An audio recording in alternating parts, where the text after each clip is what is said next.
अस्सलामुअलैकुम, आप देख रहे हैं समा। मैं हूं रमीज अहमद और मैं हूं इरम ज़ईम। खबरनामे में खुश आमदीद। आगाज़ में आपको बताएंगे कि पाकिस्तान और रूस करीब आ रहे हैं। वज़ीर आज़म इमरान खान 3 रोज़ के लिए मॉस्को जाएंगे। सदर व्लादिमीर पुतिन से मिलेंगे। ये पाकिस्तानी सरबराह मुमलिकत का 20 साल बाद दौरा रूस होगा। दौरे से पाक रूस ताल्लुकात मजबूत होंगे। वज़ीर ख़ारजा शाह महमूद कुरैशी ने नया दिन से गुफ्तगू में अहम दौरे की तस्दीक कर दी। चीन का तारीखी दौरा और अब तकरीबन 2 दहाइयों बाद पाकिस्तान के किसी वज़ीर आज़म ने मॉस्को की जानिब कदम बढ़ा दिए। इमरान खान 23 से 25 फरवरी तक रूस का दौरा करेंगे। पाकिस्तान की खारजा पॉलिसी में ये दौरा इंतहाई अहम कदम समझा जा रहा है। नया दिन से गुफ्तगू में वज़ीर ख़ारजा शाह महमूद कुरैशी ने दौरे की तस्दीक कर दी। बताया कि ये दौरा सिफारती कोशिशों का नतीजा है। रूस के साथ हमारे ताल्लुकात में बतदरीज बेहतरी आ रही है। आपको याद होगा अरसा दराज के बाद रूस के वजीर खारजा इस्लामाबाद तशरीफ लाए। इसी दफ्तर खारजा में मेरी उनसे बड़ी जामे मुफस्सल गुफ्तगू हुई। शाह महमूद कुरैशी ने यह दौरा पाकिस्तान और रूस के ताल्लुकात में अहम पेशरफ्त करार दिया। अब वजीर आजम को दावत दी गई है और इंशाअल्लाह अल्लाह के फजल करम से वो मॉस्को तशरीफ ले जाएंगे और सदर पुतिन से उनकी मुलाकात होगी और मुझे उम्मीद है कि उस मुलाकात में नई राहें इंशाअल्लाह निकलेंगी। ये अहम दौरा मॉस्को एक ऐसे वक्त में किया जा रहा है कि जब यूक्रेन पर मगरब और रूस का तनाज़ा शिद्दत इख्तियार कर चुका है। गुज़िश्ता रोज मजीद अमरीकी फौजियों की कुमक ने मशरक़ी यूरोप में लैंड किया, जबकि यूक्रेन बॉर्डर पर रूस की फौजें अलर्ट हैं। इसी डेवलपमेंट पर बात करने के लिए तज्ज़ियाकार ज़फ़र हिलाली साहब हमारे साथ मौजूद हैं। ज़फ़र साहब बताइएगा, 20 बरस बाद ये किसी सरबराह मुमलिकत का दौरा रूस है, कितनी अहमियत का हामिल है ये? भाई बहुत ही अहमियत है, इसलिए कि ये पहला दौरा है और हम लोगों को खुश होना चाहिए कि हमारा एक लीडर प्राइम मिनिस्टर इन लोगों के लीडर्स से मिलके, खास तौर रूस के और पुतिन से, उन पे एक बड़ा अच्छा इम्प्रेशन दिया है। वो जब उससे मिलते हैं, बात करते हैं तो समझते हैं कि एक समझदार आदमी है, रिस्पॉन्सिबल और पॉपुलर लीडर है। तो ये तो बड़ी अच्छी बात है। दूसरी बात है पाकिस्तान की अहमियत है, वो तो कोई डिनाई कर ही नहीं सकता।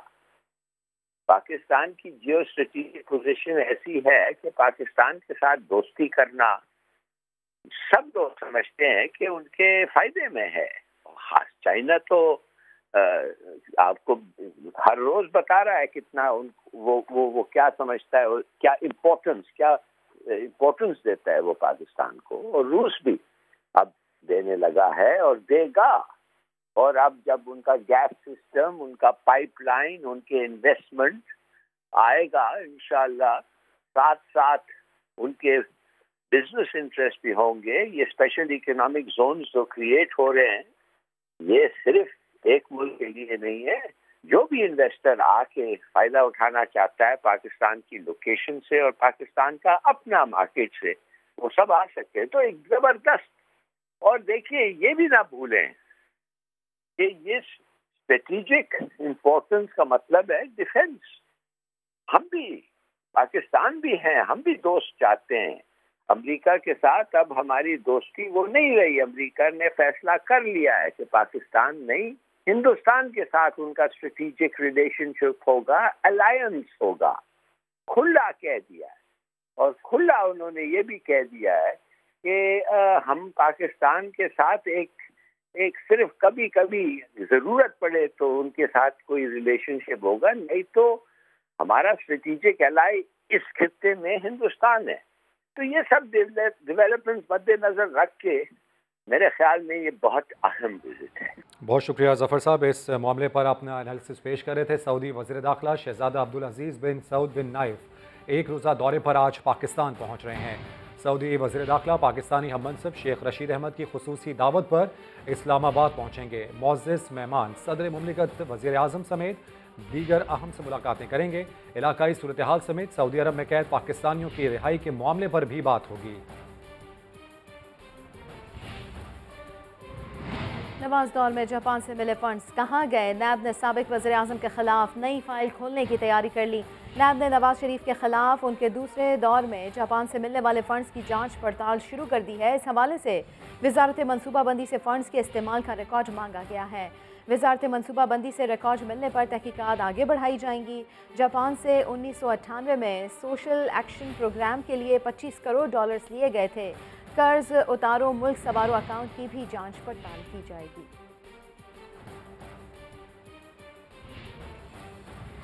और लाहौर में बड़ी मुलाकातों का मौसम। पीपल्स पार्टी के शरीक चेयरमैन आसिफ अली जरदारी आज चौधरी शुजात हुसैन से मिलेंगे। चौधरी बिरादरान ने जरदारी के एजाज़ में इशाइये का एहतमाम किया है। तो एक और अहम डेवलपमेंट, सियासी राब्ते तेज़ देखे जा रहे हैं। लाहौर में बड़ी मुलाकातों का ये मौसम है। पीपल्स पार्टी के शरीक चेयरमैन आसिफ अली जरदारी आज चौधरी शुजात हुसैन से मिलेंगे। और अब से कुछ रोज़ कबल हमने देखा था कि मुस्लिम लीग नून की क़यादत से भी पाकिस्तान पीपल्स पार्टी के वफ़द की मुलाकात हुई थी। तो बड़ी मुलाकातों का ये मौसम है। लाहौर में पाकिस्तान पीपल्स पार्टी के शरीक चेयरमैन आसिफ अली जरदारी आज चौधरी शुजात हुसैन से मुलाकात करेंगे। चौधरी बिरादरान ने आसिफ अली जरदारी के एजाज़ में इशाइये का एहतमाम किया है। मुस्लिम लीग नून की CEC का इजलास आज शहबाज शरीफ की ज़ेर सदारत मॉडल टाउन लाहौर में होगा। इजलास में पीपल्स पार्टी की जानिब से पेश की गई तजावीज़ ज़ेर गौर आएंगी। आपको ये बताते चलें कि तहरीक अदम एतमाद मुश्तरका लॉन्ग मार्च की तजावीज़ पर भी मुशावरत होगी। बात कर लेते हैं समा के नुमाइंदे इमरान भट्टी से। इमरान भट्टी, कब तक शुरू होगा ये इजलास? जी बिल्कुल, पाकिस्तान मुस्लिम लीग नून की सेंट्रल एग्जीक्यूटिव कमेटी का इजलास आज शाम 7 बजे होगा। पार्टी कायद मियां नवाज शरीफ लंदन से वीडियो लिंक के जरिए, जबकि शहबाज शरीफ भी मॉडल टाउन से वीडियो लिंक के जरिए इजलास में शरीक होंगे। इसके अलावा इजलास में पार्टी के सीनियर क़यादत, मरकज़ी अहदेदार, सूबाई सदूर, जनरल सेक्रेटरी शरीक होंगे। जबकि आज का जो इजलास का एजेंडा है, इसमें पाकिस्तान पीपल्स पार्टी की जानिब से जो तजावीज़ रखी गई थी शहबाज शरीफ के सामने, वो डिस्कस होंगी। जिसमें पीपल्स पार्टी की जानिब से अदम एतमाद की और लॉन्ग मार्च, मुश्तरका लॉन्ग मार्च की जो तजवीज़ है उस पर मुशावरत की जाएगी। ज़राए के मुताबिक अदम एतमाद के हवाले से भी फैसला होगा कि पंजाब अगर अदम एतमाद लाई जाती है तो पहले कौन सा प्लेटफॉर्म यूज किया जाएगा, सेनेट में या पार्लियामेंट में या सूबाई पंजाब में अदम एतमाद का जो मामला है इसको लाया जाएगा। और खास तौर पर नंबर गेम के हवाले से भी तबादला ख्याल किया जाएगा। फिर जो हतमी मुशावरत होगी उसको PDM के प्लेटफॉर्म पर रखा जाएगा। उसके बाद कोई अहम फैसला लिया जाएगा। जी बहुत शुक्रिया इमरान भट्टी आपका। नून लीग के रहनुमा शाहिद खाकान अब्बासी का कहना है कि चेयरमैन नैब आजकल डेली वेजेस पर हैं। उन्हें चाहिए कि अपने असासों की तफसील बताएं। हुकूमत की कारकर्दगी का ये हाल है कि साबिक चीफ जस्टिस को भी सिक्योरिटी मांगना पड़ गई है। वो जो चेयरमैन नैब साहब हैं, जो आजकल डेली वेजेस पर हैं, ये जाते हुए ज़रा इस मुल्क के अवाम को बता जाएं कि इनके असासे हैं क्या। जो इस मुल्क के चीफ जस्टिस थे जिन्होंने अभी ओहदा छोड़ा है, वो इस बात पर मजबूर हुए जाने से पहले, जब वो ऑफिस में थे, कि वो सेक्रेटरी दाखिला को ख़त लिखें कि मुझे सिक्योरिटी मुहैया की जाए, क्योंकि मैंने ऐसे केस सुने हैं जिनसे मेरी जान को ख़तरा हो सकता है। यानी आप हुकूमत की कारकर्दगी का अंदाज़ा ये लगा लें कि चीफ जस्टिस साहब भी मजबूर हुए कि वो दफ्तर छोड़ने से पहले हुकूमत से ये दरख्वास्त कर दें कि मेरी सिक्योरिटी का बंदोबस्त किया जाए। नून लीग में शरीफ खानदान के फैसले यकतरफा होते हैं। शाहिद खाकान अब्बासी के तहफ़्फ़ुज़ात अभी नुक्ता आगाज़ है। वफाकी वज़ीर इत्तलात फवाद चौधरी की जानिब से ट्वीट किया गया। उन्होंने ये लिखा है कि चौधरी निसार जैसा मंशा सियासतदान भी इसीलिए किनारा कशी कर गया। 2023 तक बहुत लोग बादशाही निज़ाम के ख़िलाफ़ आवाज़ उठाकर पार्टी छोड़ेंगे। पीपल्स पार्टी भी इसी किस्म की सूरत हाल से दो चार है। तो नून लीग में शरीफ खानदान के फैसले यकतरफा होते हैं। शाहिद खाकान अब्बासी के तहफ़्फ़ुज़ात अभी नुक्ता आगाज़ है, ऐसा कहना है वफाकी वज़ीर इत्तलात फवाद चौधरी का। डेरा इस्माइल खान में PTI और वफाकी वजीर अली अमीन गंडापुर को बड़ा धचका। इलेक्शन कमीशन ने हुक्मरान जमात के सिटी मेयर के उम्मीदवार और वफाकी वजीर के भाई उमर अमीन गंडापुर को इलेक्शन से आउट कर दिया। उमर अमीन को इंतखाबी ज़ाब्ता अखलाक की खिलाफ वर्जी पर नाअहल करार दिया गया। इस्लामाबाद से जुल्करनैन इकबाल की रिपोर्ट। वफाकी वजीर अली अमीन गंडापुर खुद तो जिला बदरी से बच गए, मगर अपने भाई को ले डूबे। PTI के सिटी मेयर DI खान के उम्मीदवार उमर अमीन गंडापुर इलेक्शन लड़े बगैर ही दौड़ से बाहर हो गए। ज़ाब्ता इखलाक की खिलाफ वर्जी अली अमीन ने की, सजा भाई उमर अमीन को भी मिली। इलेक्शन कमीशन ने महफूज किया गया फैसला सुना दिया। फैसले में कहा गया है कि वफाकी वजीर अली अमीन गंडापुर DI खान में दाखिल तो हो सकते हैं मगर सियासी सरगर्मियों में हिस्सा नहीं ले सकते। उन्होंने आइंदा इंतखाबी ज़ाब्ता अखलाक की खिलाफ वर्जी की तो सख्त कार्रवाई की जाएगी। इलेक्शन कमीशन ने DI खान से ही पीपल्स पार्टी के MPA अहमद करीम कुंडी के खिलाफ इंतखाबी ज़ाब्ता अखलाक की खिलाफ वर्जी के केस में फैसला महफूज कर लिया। अहमद करीम ने तहरीरी जवाब जमा कराया कि ज़ाब्ता अखलाक का इतलाक वज़रा पर होता है। इलेक्शन कमीशन के मेंबर बलूचिस्तान शाह मोहम्मद जतोई ने रिमार्क्स दिए कि अपोजिशन अरकान असम्बली भी रियासती वसाइल इस्तेमाल नहीं कर सकते। हुकूमत अपने करतूतों की वजह से खौफजदा है। अपोजिशन लीडर शहबाज शरीफ ने हुकूमत को आड़े हाथों ले लिया। कहा, इस हुकूमत में करप्शन के सारे रिकॉर्ड्स टूट गए हैं, आम आदमी को तबाह कर दिया है। अरशद अली रिपोर्ट करेंगे। रमजान शुगर मिल्स और आशियाना रेफरेंस की पेशी पर आए शहबाज शरीफ की अहाता अदालत में हुकूमत पर लफ्जी गोलाबारी। मीडिया से गुफ्तगू में बोले, करप्शन के रिकॉर्ड टूट गए, ये वो नहीं ट्रांसपेरेंसी इंटरनेशनल की रिपोर्ट कह रही है। जो करतूतें हैं उनकी वजह से उनको खौफजदा होना चाहिए। जो मुल्क के अंदर तबाही की है, करप्शन, इनकॉम्पिटेंस, गरीब आदमी को तबाह हाल कर दिया है और महंगाई आसमानों से बातें कर रही है। करप्शन के रिकॉर्ड टूट गए हैं, ये मैं नहीं कह रहा, ये ट्रांसपेरेंसी इंटरनेशनल कह रही है। तो उससे अगर खौफजदा नहीं होंगे तो क्या होगा। हमजा शहबाज ने भी हुक्मरानों को आड़े हाथों लिया। बोले, इमरान खान झूठे शख्स हैं, वजीर आजम की काबीना ही उन पर एतमाद नहीं करती। ये तो कहता था कि मैं खुदकुशी कर लूंगा और IMF के पास नहीं जाऊंगा। शर्मनाक तरीन शराइत IMF की मान ली गई। जब आटा महंगा होता है तो इनके वज़रा कहते हैं कि रोटी 2 की जगह 1 खा लो। जब टमाटर महंगा होता है तो ये कहते हैं कि टमाटर खाने में ना डालो। दोनों बाप बेटा ने अदालत के रूबरू पेश होकर हाजिरी मुकम्मल करवाई, जिसके बाद अदालत ने दोनों को जाने की इजाजत दे दी। कैमरामैन खावर महमूद के साथ अरशद अली, समा, लाहौर। दुखी इंसानियत की खिदमत तकरीरों से नहीं होती। अपोजिशन रहनुमाओं ने 3.5 बरस में सिर्फ नारे लगाए। वज़ीर आला पंजाब उस्मान बुज़दार के हिज़्ब इख्तलाफ पर तनकीद। कहा, बदकिस्मती से अपोजिशन जमातें कौम को तकसीम करने की कोशिशों में मसरूफ़ हैं। अपोजिशन जमातों ने गैर मामूली हालात में भी गैर जिम्मेदारी का सबूत दिया। मनफी रवैया तारीख का हिस्सा बन चुका है। PSP और जमात इस्लामी से किए मुआहदे पर अमल करेंगे हम, इमरान खान नहीं जो यू टर्न ले ले। एडमिनिस्ट्रेटर कराची मुर्तज़ा वहाब कहते हैं 11 फरवरी को काबीना इजलास बुलाया है, अगर इससे पहले मंजूरी मिल गई तो तरामीम को असम्बली में पेश कर देंगे। पीपल्स पार्टी के लीडर है बिलावल भुट्टो जरदारी साहब, इमरान खान साहब नहीं है कि यू टर्न ले लें हम लोग। जो बात की है वो करेंगे, जिन चीज़ों पे अंडरस्टैंडिंग हुई है उनको एग्जीक्यूट किया जाएगा। कानून साजी का प्रोसेस स्टार्ट कर दिया गया है, उसके अंदर समरी वगैरह मूव होती है, समरी को इनिशिएट कर दिया गया है, काबीना से मंजूरी करा के 11 फरवरी को इजलास तलब किया गया है। अगर 11 फरवरी से पहले काबीना उसको मंजूर कर देती है तो अभी उसको असेंबली में ले आएंगे, अगर नहीं कर पाती तो उसके बाद ले आ जाएगा। लेकिन हम कमिटेड हैं कि वज़ीर आला सिंध खुद जमात इस्लामी के पास गए थे बात करने के लिए, तो शो करता है कि हम लोग पॉलिटिकल डायलॉग में बिलीव करते हैं, सियासी मशावरत में बिलीव करते हैं और मशावरत करते हुए जिस तरह भी मसाइल हम हल कर सकते हैं कानूनी आइनी एतबार से इंशाल्लाह वो तमाम चीज़ें की जाएंगी। सिंध हाई कोर्ट ने कराची के इलाके गार्डन वेस्ट में ज़ेर तामीर 9 मंजिला इमारत मिस्मार करने का हुक्म दे दिया है, लेकिन SBCA हुक्काम का ये कहना है कि उन्हें इस बारे में कोई अहकामात मौसूल नहीं हुए। इसी के ऊपर बात कर लेते हैं।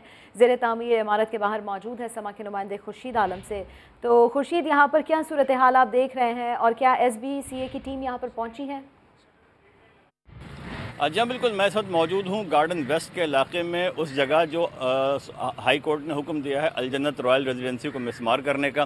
तो कैमरामैन इमरान शाहिद आपको दिखाएंगे, ये वो इमारत है कि जिसके बारे में आपसे थोड़ी देर पहले हुक्म आया है। तस्बेला चौक से जब हम आगे आते हैं तो ये मरकज़ी सड़क है, निश्ता रोड अंदर आने के बाद ये इमारत है अलजन्नत रॉयल रेजिडेंसी, और हर फ्लोर पर मज़दूरों के मुताबिक 8 फ्लैट हैं। जबकि अदालत ने हुक्म दिया है कि यहाँ पर 9 मंजिला इमारत को मिसमार करके 45 रोज़ में इसकी रिपोर्ट पेश की जाए।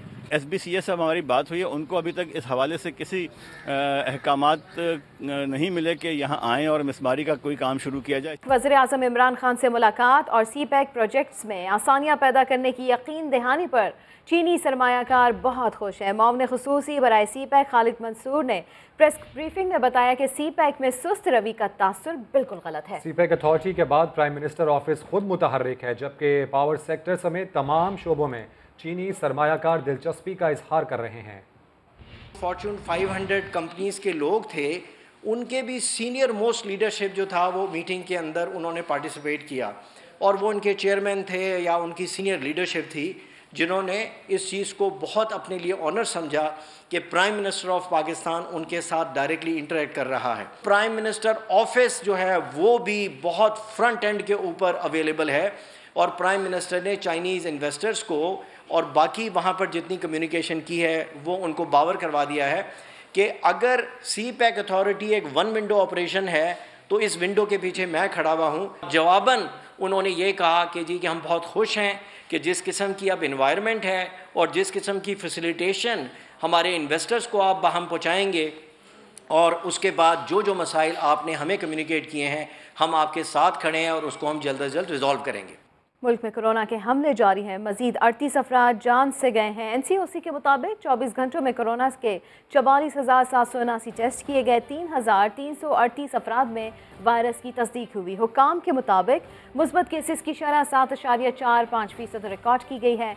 महलिक वायरस अब तक 29,516 अफराद की जान ले चुका है। तो मुल्क में कोरोना के हमले जारी है। ऐसे में मजीद 38 अफराद जान से हाथ धो बैठे हैं। NCOC के मुताबिक 24 घंटों में कोरोना के 44,779 टेस्ट किए गए। 3,338 अफराद में वायरस की तस्दीक हुई है।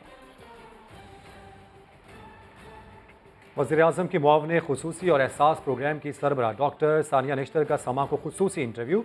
एहसास राशन रियायती प्रोग्राम के लिए मुस्तहिक़ ख़ानदानों के इंतखाब से यूटिलिटी स्टोर्स और किराने की दुकानों पर रियायत देने तक तमाम बातें तफसील से बता दी। कहती हैं मुस्तहिक़ ख़ानदान के जिस फ़र्द के नाम पर मोबाइल फ़ोन सिम रजिस्टर्ड होगी उसे हर माह नया खुफिया पासवर्ड दिया जाएगा। यकीन जाहिर किया कि प्रोग्राम पर कामयाबी से अमल दरामद होगा। के एहसास राशन रियायती प्रोग्राम जो है उसके तहत हज़ारों दुकानदार जो हैं वो लाखों ख़ानदानों को इस वक्त राशन देना शुरू हो गए हैं। मेरे साथ मौजूद हैं वज़ीर-ए-आज़म की मुआवने खुसूसी और एहसास प्रोग्राम की सरबराह डॉक्टर सानिया निश्तर। डॉक्टर साहब ये बताइएगा कि पाकिस्तान भर में चारों सूबों में ये प्रोग्राम शुरू है और कितने ख़ानदान जो है इसकी रजिस्ट्रेशन हासिल कर चुके हैं? 1,90,00,000 एप्लीकेशंस आई, उसमें से 1,20,00,000 जो थे वो यूनिक थे, डुप्लिकेट्स हट गए। फिर उसमें से 9.2 मिलियन फैमिलीज़ हैं, उनकी अब मरहलावार जांच पड़ताल हो रही है और हमने मंडे से उनको मैसेजेस शुरू कर दिए हैं कि जी आप अहल हैं, आप जाके अपनी सब्सिडी क्लेम करें। 106 अरब का प्रोग्राम है इस अगले 6 महीने के लिए और इसमें 3 चीज़ों पर रियायत दी जा रही है। 30% आटे पे, दालों पे और घी या पकाने के तेल पे। इसके लिए हमने एक पूरा डिजिटल निज़ाम बनाया है। वो डिजिटल निज़ाम किराना दुकानों पर एक मोबाइल पॉइंट ऑफ सेल है, यानी कि एक ऐप है जिसमें वो सब्सिडी प्रोसेस होगी। यूटिलिटी स्टोर पर हार्डवेयर नस्ब हुआ है। 2 करोड़ ख़ानदान आप बता रही हैं जिनको आप सब्सिडी देने जा रही हैं, तो सिर्फ 1,000, क्या ये ज़रूरत पूरी हो सकेगी लोगों की? आप समझते नहीं कि ये बहुत कम है 1,000 रुपया? इसमें इजाफे का भी कोई प्लान है? सब्सिडी 1,000 रुपये या 1,500 है या 2,000 है या 5,000 है, इस वक्त एटलीस्ट मैं उसके बारे में नहीं सोच रही। 1,000 रुपये जो है वो जिसने शॉपिंग ही 4,000 की करनी है, महीने का राशन 4,000 का लेना है, 3,000 का लेना है, उसके लिए बहुत बड़ी सब्सिडी है। आटे पर जो है 22 रुपये फ़ी किलो की सब्सिडी है। दाल पे 55 रुपये फ़ी किलो की सब्सिडी है। घी या पकाने के तेल पर 105 रुपये फ़ी लीटर या किलो की सब्सिडी है। ये बहुत बड़ी सब्सिडी है। घर में कम से कम एक फ़र्द का तो फीचर फ़ोन ज़रूर होता है। तो हमारा तजुर्बा हमें ये बताता है कि हम अगर आप SMS सेंटर्ड कोई प्रोग्राम रखेंगे तो उसकी अपटेक होगी। 1 टाइम पासवर्ड उसके नाम पर जनरेट होगा जिसके यानी कि मोबाइल फ़ोन की सिम जो है वो शनाख्ती कार्ड पे होगी। तो एक हमने वो पेयरिंग कर ली है। हमने 1,50,00,000 ख़ानदानों को कोविड में असिस्टेंस दी SMS पे, और वो जाके अपना बायोमेट्रिक करके पैसे ले लेते थे। कराची के बाज़ारों में महंगाई की नई लहर आ चुकी है। टमाटर और कुकिंग ऑयल की कीमतों ने ऊंची उड़ान शुरू कर दी है। ख़रीदार कहते हैं गुजारा कैसे करें। खुर्शीद आलम की रिपोर्ट। कराची में महंगाई की नई लहर। बाजार आने वाले खरीदार हैरान भी हैं और परेशान भी। चंद रोज पहले तक जो टमाटर 40 रुपए फी किलो मिल रहे थे, मगर अब सरकारी फहरिस्त में इसकी कीमत 123 रुपए फी किलो हो गई है। जबकि बाजार में अब लाल टमाटर 150 से 200 रुपए फी किलो में फरोख्त हो रहा है। भिंडी की सरकारी कीमत तो 203 रुपए है, मगर शहरियों को ये भिंडी 280 से 300 रुपए फी किलो में मिल रही है। हर चीज़ महंगी है, निकलते कुछ हिसाब से पैसे लेकर हैं, लेकिन पहुंचते हैं तो वो कुछ ही ज़्यादा रेट होते हैं। हम जैसे टमाटर ही देख लें, पहले 40 रुपए था, अब जो है वो 140 150 मिल रहा है। गरीब ना जी सकता है ना मर सकता है। सब्जियों के साथ कुकिंग ऑयल और घी की कीमत भी आसमान से बातें कर रही है। 1 लीटर कुकिंग ऑयल 380 रुपए से बढ़कर 440 से 470 रुपए फी लीटर तक जा पहुंचा। मुनाफाखोर तो फाल हैं, मगर कीमतों को कंट्रोल करने वाले कहीं नजर नहीं आते। कैमरामैन एम कामरान के साथ खुर्शीद आलम, समा, कराची। हुकूमत की जानिब से मोबाइल फोन्स पर 17% टैक्स आयद करने के बाद कीमतें आउट ऑफ कंट्रोल हो गई हैं। मोबाइल फोन्स की फरोख्त में कमी से दुकानदार और सारिफीन परेशान हैं। कराची से रिपोर्ट कर रही हैं जमजम सईद।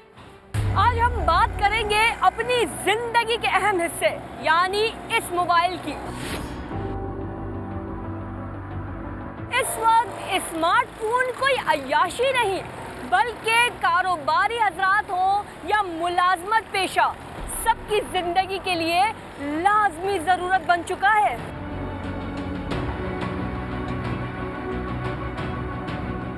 मगर इस पर इजाफी टैक्स लग गया है, यानी खरीदार और दुकानदार दोनों ही परेशान हैं।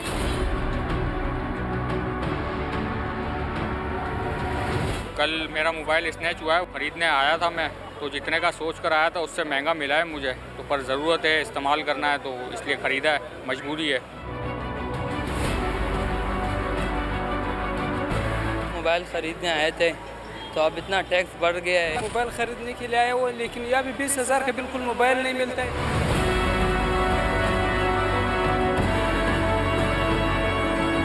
ये थे खरीदार महंगे मोबाइल से परेशान। अब चलकर पूछते हैं दुकानदारों से उनका अहवाल। पहले ड्यूटी पीटीए की थी 39,000, अब इन्होंने कर दी है 80,000।